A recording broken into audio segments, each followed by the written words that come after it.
இயேசு கிறிஸ்துவின் நாமத்தினால் அன்பின் வாழ்த்துக்கள். நம்முடைய பரிசுத்த வேதாகமத்தில் இடம்பெற்றுள்ள முக்கியமான மலைகளை குறித்து பார்க்க போகிறோம். முதலாவது ஆதியாகமம் 8ஆம் அதிகாரம் 4வது வசனத்தை தியானிக்கும் பொழுது அரராத் மலையை குறித்து பார்க்க முடியும்.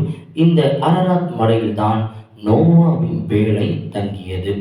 இரண்டாவதாக 2 நாளாகமும் 3ஆம் அதிகாரம் 1வது வசனத்தை தியானிக்கும் பொழுது மோரியா மலையை குறித்து பார்க்க முடியும். இந்த மலையில்தான் சாலமோன் கர்த்தருக்கு தேவாலயத்தை கட்டினார். மூன்றாவது அதே மோரியா மலையை குறித்து தான் நாம் பார்க்க போகிறோம்.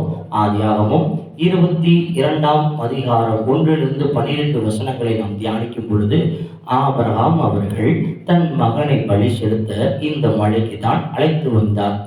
நான்காவது 1 ராஜாக்கள் 18ஆம் அதிகாரம் 20-40 வசனங்களை தியானிக்கும் பொழுது கர்மேல் மலையை குறித்து பார்க்க முடியும். இந்த இடத்தில் தான் எலியா என்ற தீர்க்கதரிசி பாகாலிகளின் தீர்க்கதரிசிக்கு முன்பாக ஒரு காளையை பலி செலுத்தி தேவனுடைய நாமத்தை மகிமைப்படுத்தியதை பார்க்க முடியும்.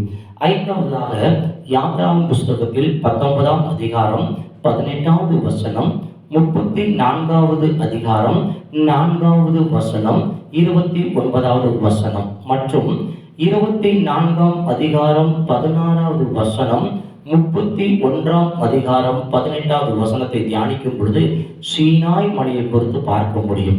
இந்த சீனாய் மலையில் தான் மோசே நியாயப்பிரமாணத்தை பெற்றுக்கொண்டார். இந்த மலையில் தான் தேவ மகிமை இறங்கியது. அடுத்ததாக லூக்காவின் சுவிசேஷகம் 21ஆம் அதிகாரம் 37வது வசனத்தில் ஒலிவமலையை குறித்து பார்க்க முடியும். இந்த ஒலிவமலையில் தான் இயேசு ஜெபம் செய்தார்.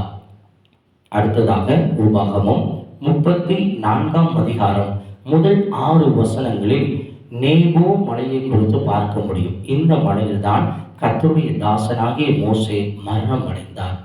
கடைசியாக 1 சாமுவேல் 31ஆம் அதிகாரம் 6 வசனங்களை தியானிக்கும் பொழுது கில்போவா மலையை குறித்து பார்க்க முடியும். இந்த மலையில் தான் தேவனால் அபிஷேகம் பண்ணப்பட்ட முதல் ராஜாவாகிய சவுல் மரணம் அடைந்தார்.